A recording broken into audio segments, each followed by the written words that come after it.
ಇಷ್ಟಕ್ಕೂ ಈ ಗೋವಾದಿಂದ 400 ಕೋಟಿ ಹಣ ಮಹಾರಾಷ್ಟ್ರಕ್ಕೆ ಹೋಗ್ತಾ ಇದ್ದಿದ್ದು ಯಾಕೆ? ಮಹಾರಾಷ್ಟ್ರದಲ್ಲಿ ನಡೆದ ಸ್ಥಳೀಯ ಸಂಸ್ಥೆ ಚುನಾವಣೆಗೂ ಈ ಹಣಕ್ಕೂ ಲಿಂಕ್ ಏನಾದರೂ ಇತ್ತಾ? ಬಿಗ್ ರಾಬರಿ ಕೇಸ್ಗೆ ಬಿಜೆಪಿ ಎಂಎಲ್ಸಿ ರವಿಕುಮಾರ್ ಕೊಟ್ಟ ಬಿಗ್ ಟ್ವಿಸ್ಟ್ ಏನು ತೋರಿಸ್ತೀವಿ ನೋಡಿ. ಮಹಾರಾಷ್ಟ್ರ ಎಲೆಕ್ಷನ್ಗೆ ಖರ್ಚಾಗಬೇಕಿತ್ತ 400 ಕೋಟಿ. ಸ್ಥಳೀಯ ಸಂಸ್ಥೆ ಚುನಾವಣೆಗೆ ಹಣ ಸಾಗಿಸುವಾಗಲೇ ರಾಬರಿ.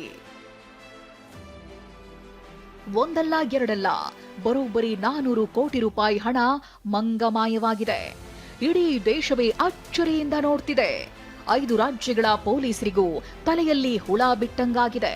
ರಾಜಕಾರಣಿಗಳು ಕೂಡ ಶಾಕ್ ಆಗಿದ್ದಾರೆ. ಗೋವಾದಿಂದ 400 ಕೋಟಿ ಹಣ ಹೊತ್ತು ಮಹಾರಾಷ್ಟ್ರದತ್ತ ಸಾಗಿದ 2 ಕಂಟೈನರ್ಗಳು ಬೆಳಗಾವಿಯ ದಟ್ಟಾರಣ್ಯದಲ್ಲಿ ಕಣ್ಮರೆಯಾಗಿವೆ. ಇಷ್ಟಕ್ಕೂ ಇಷ್ಟೊಂದು ಹಣ ಮಹಾರಾಷ್ಟ್ರಕ್ಕೆ ಯಾಕೆ ಹೋಗ್ತಿತ್ತು ಅನ್ನೋ ಅನುಮಾನವೂ ಕಾಡಿದೆ. ಇತ್ತೀಚೆಗಷ್ಟೇ ಮಹಾರಾಷ್ಟ್ರದಲ್ಲಿ ಸ್ಥಳೀಯ ಸಂಸ್ಥೆಗಳಿಗೆ ಚುನಾವಣೆ ನಡೆದಿತ್ತು. ವಿಧಾನಸಭೆ ಚುನಾವಣೆಗಿಂತಲೂ ಲೋಕಲ್ ಎಲೆಕ್ಷನ್ ಹೈಪ್ ಕ್ರಿಯೇಟ್ ಮಾಡಿತ್ತು. ಹೀಗಾಗಿ ಸ್ಥಳೀಯ ಸಂಸ್ಥೆ ಚುನಾವಣೆಗೆ ಖರ್ಚು ಮಾಡಲು 400 ಕೋಟಿ ಹಣ ಗೋವಾ ಟು ಮಹಾರಾಷ್ಟ್ರಕ್ಕೆ ಸಾಗಿಸಲಾಗಿತ್ತು ಅನ್ನೋ ಅನುಮಾನವಿದೆ. ಹೀಗಾಗಿ ಮಹಾ ಸರ್ಕಾರ ಕೂಡ ರಾಬರಿ ಪ್ರಕರಣವನ್ನ ಗಂಭೀರವಾಗಿ ಪರಿಗಣಿಸಿದೆ. ಸಿಎಂ ಫಡ್ನವೀಸ್ ಎಸ್ಐಟಿ ರಚನೆ ಮಾಡಿದ್ದಾರೆ. ಕರ್ನಾಟಕ ಪೊಲೀಸರ ಜೊತೆಗೆ ಗೋವಾ ಪೊಲೀಸರಿಗೂ ಪತ್ರ ಬರೆದು ತನಿಖೆಗೆ ಸಹಕಾರ ಕೋರಿದ್ದಾರೆ. ಎಲ್ಲ ಆಯಾಮದಲ್ಲೂ ತನಿಖೆಗೆ ಗ್ರೀನ್ ಸಿಗ್ನಲ್ ಕೊಟ್ಟಿದ್ದಾರೆ. ತಿರುಪತಿಯಲ್ಲಿ ಹವಾಲಾ ಹಣ ಬದಲಾವಣೆಗೆ ನಡೆದಿತ್ತು ಪ್ಲಾನ್. 400 ಕೋಟಿ ಹಣಕ್ಕೆ ರೋಚಕ ಟ್ವಿಸ್ಟ್ ಕೊಟ್ಟ ಬಿಜೆಪಿ ಎಂಎಲ್ಸಿ ರವಿಕುಮಾರ್ 400 ಕೋಟಿ ಹಣ ರಾಬರಿ ಕೇಸ್ಗೆ ರೋಚಕ ಟ್ವಿಸ್ಟ್ ಕೊಟ್ಟಿದ್ದಾರೆ. ಗೋವಾದಿಂದ ಹಣ ತಿರುಪತಿಗೆ ಹೋಗಬೇಕಿತ್ತು. ಅಲ್ಲಿ ಹಳೆಯ ನೋಟುಗಳನ್ನ ಹೊಸ ನೋಟುಗಳಾಗಿ ಬದಲಿಸುವ ಪ್ಲಾನ್ ಇತ್ತು ಅಂತ ಗಂಭೀರ ಆರೋಪ ಮಾಡಿದ್ದಾರೆ. ಅಲ್ಲದೆ 5 ರಾಜ್ಯಗಳ ಚುನಾವಣೆಗೆ ಹಣ ಸರಬರಾಜು ಆಗ್ತಿತ್ತು ಅನ್ನೋ ಬಗ್ಗೆಯೂ ತನಿಖೆ ಆಗ್ಬೇಕು ಅಂತ ಆಗ್ರಹಿಸಿದ್ದಾರೆ. ಗೋವಾ ಮೂಲಕ ತಿರುಪತಿಗೆ ಆ ಹಣವನ್ನು ತೆಗೆದುಕೊಂಡು ಹೋಗ್ತಾ ಇರ್ತಕ್ಕಂಥ ಒಂದು ರಾಬರಿ, ಆ 400 ಕೋಟಿ ಹಣವನ್ನು 2,000 ರೂಪಾಯಿ ನೋಟಿಗೆ ಕನ್ವರ್ಟ್ ಮಾಡೋಕ್ಕೆ ತಿರುಪತಿಗೆ ತೆಗೆದುಕೊಂಡು ಹೋಗ್ತಾ ಇದ್ದಾರೆ ಅಂಥೇಳಿ ವಿಷಯ ಗೊತ್ತಾಗಿದೆ. ತಿರುಪತಿನಲ್ಲಿ ತೆಗೆದುಕೊಂಡು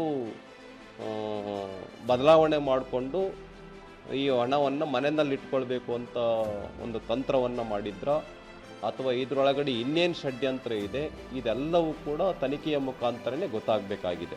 ಚುನಾವಣೆಗಳು ಸಮೀಪಿಸ್ತಾ ಇದೆ.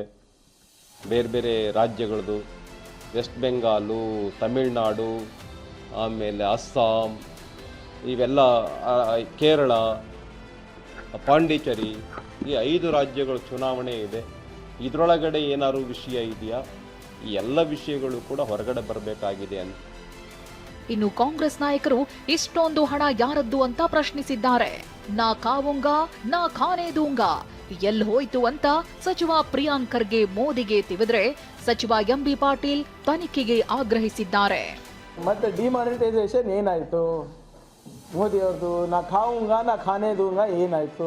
ಸಾಗಿಸ್ತಾ ಇದ್ದಾಗ ಸಿಕ್ಕಾಕೊಂಡ್ರಲ್ಲ, ಸಾಗಿಸ್ಬಹುದಾ ಅಂದ್ರೆ ಏನು? ನನಗೂ ಆಶ್ಚರ್ಯ ಆಗಿದೆ, ನಂಬಲಿಕ್ಕೆ ಸಾಧ್ಯ ಆಗಲಿಲ್ಲ. ಏನು ಅದು ಹೆಂಗೆ ಬಂತು, ಏನು ಬಂತು, ಯಾವ ಹಣ ಏನು, ಇದೆಲ್ಲನೂ ಹೊರಬರಬೇಕಲ್ಲ. ಬಹುಶಃ ಇದನ್ನ ಭಾಳ ಗಂಭೀರವಾಗಿ ತಗೊಳ್ಬೇಕು ನಾವು. 400 ಕೋಟಿ ರೂಪಾಯಿ ಸಾಗಾಣಿಕೆ ಮಾಡ್ತಿರೋ ಸೆಕ್ಯೂರಿಟಿ ನಮ್ದು ಏನಿತ್ತು? ಅದೇನೇ ಇರ್ಲಿ, ಸದ್ಯ ಪೊಲೀಸರು 400 ಕೋಟಿ ಹಣ 2 ಟ್ರಕ್ ಜಾಡು ಹಿಡಿದಿದ್ದಾರೆ. ರಾಬರಿ ಪ್ರಕರಣದ ಲಿಂಕ್ ಇರುವ ಒಬ್ಬೊಬ್ಬರನ್ನ ಲಾಕ್ ಮಾಡಿ ಬೆಂಡೆತ್ತುತ್ತಿದ್ದಾರೆ. ಅಸಲಿಗೆ ನಡೆದಿದ್ದೇನು ಅನ್ನೋದು ಇನ್ನಷ್ಟೇ ಬಯಲಾಗಬೇಕಿದೆ. Bureau report, TV9.